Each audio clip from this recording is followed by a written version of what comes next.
नमस्कार साथियों, आज मैं आपको सेकेंड ईयर ऑनर्स और थर्ड ईयर बीए प्रोग्राम का सबसे सिलेक्टेड टॉपिक भारत की विदेश नीति बताने वाला हूँ।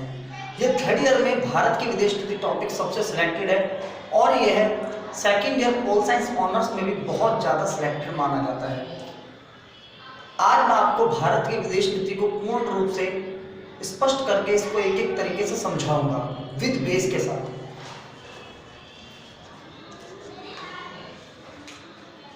भारत ने 1961 के अंदर विदेश नीति बनाई और यह नीति नेहरू द्वारा बनाई गई थी।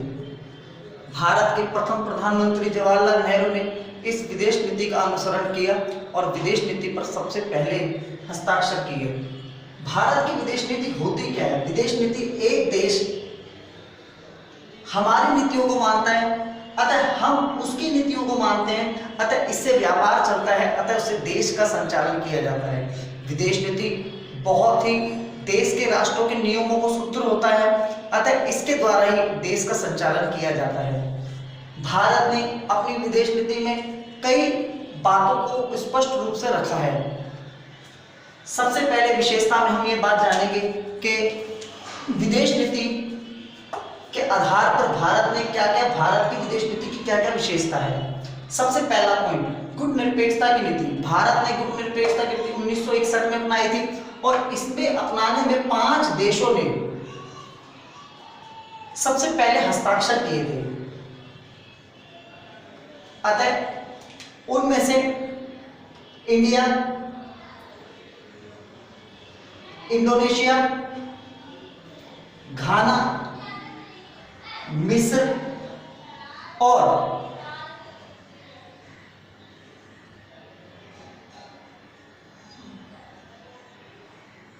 यूगोस्लाविया।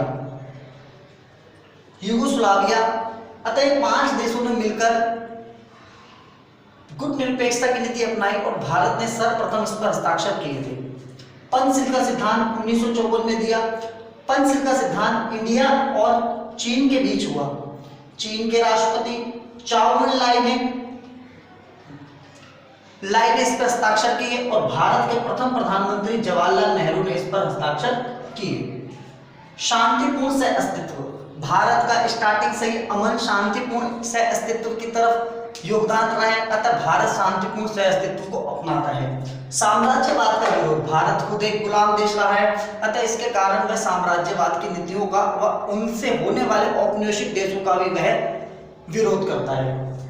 निशस्त्रीकरण को बढ़ावा। भारत सदैव शस्त्रों पर रोक लगाता है और निशस्त्रीकरण की नीति को अपनाता है। जाति भेदभाव का विरोध। छठा पॉइंट है जाति भेदभाव का विरोध। भारत स्टार्टिंग से जातिगत आधार पर रंग भेद की नीतियों का भी विरोध करता आ रहा है, अतः यह जातिगत आधार पर जाति भेदभाव से हो रहे राष्ट्रों का भी विरोध करता है और जो उनको समर्थन करता है उनको भी विरोध करता है। मानव अधिकारों के प्रति सम्मान। भारत सदैव मानव अधिकार दिवस 10 दिसंबर 1948 को मनाया जाता है। 10 दिसंबर का दिन मानव अधिकार दिवस के रूप में मनाया जाता है और भारत ने सबसे पहले यूएनओ में भी 10 दिसंबर मानव अधिकार का समर्थन किया है और मानव अधिकार के प्रति हो रहे अत्याचारों का भी यह विरोध करता है। ये 7 पॉइंट इसके सातों पॉइंट इसकी विशेषता के बताए जाते हैं। अब हम आते हैं इसकी आलोचना पर। भारत की विदेश नीति की क्या आलोचना है? भारत की विदेश नीति की बहुत सारी आलोचनाएं देखी जा सकती हैं। सबसे पहली बात तो ये अव्यावहारिक नीति है, यानी अव्यावहारिक नीति कह सकते हो आप इसको। ये सही मायने में अव्यावहारिक नीति इसलिए मानी जाती है क्योंकि यह पूर्ण रूप से अपनी नीतियों पर ही कायम नहीं रहती। भारत की सरकार भारत की नीतियों पर ही कायम नहीं रहती, इसीलिए इसे अव्यावहारिकवादी नीति भी कहते हैं।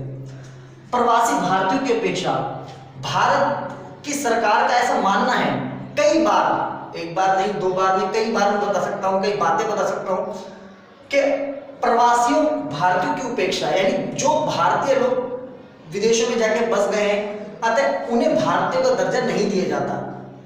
अतः उन भारतीयों को यह बात बुरी लगती है, जैसे कोई युद्ध हो, आपदा हो, कुछ हो, तो वह भारत में बड़ी जल्दी आ नहीं सकते, इसीलिए वो भारतीय लोग इनकी आलोचना करते हैं। विदेशी आक्रमणों का शिकार, भारत सदैव शांतिपूर्ण से अस्तित्व का बात तो कहता है, लेकिन विदेशी आक्रमण फिर भी भारत पर होते रहते हैं और भारत यह इसके प्रति कोई कार्रवाई नहीं करता। ठीक है ना। राष्ट्रीय हितों की उपेक्षा या राष्ट्रीय हितों में असफलता, भारत अपने राष्ट्रीय हित के लिए असफल रहा है। वह अपने, आज भी भारत को आजाद हुए लगभग 70 साल भी हो चुके हैं, अतः भारत अपनी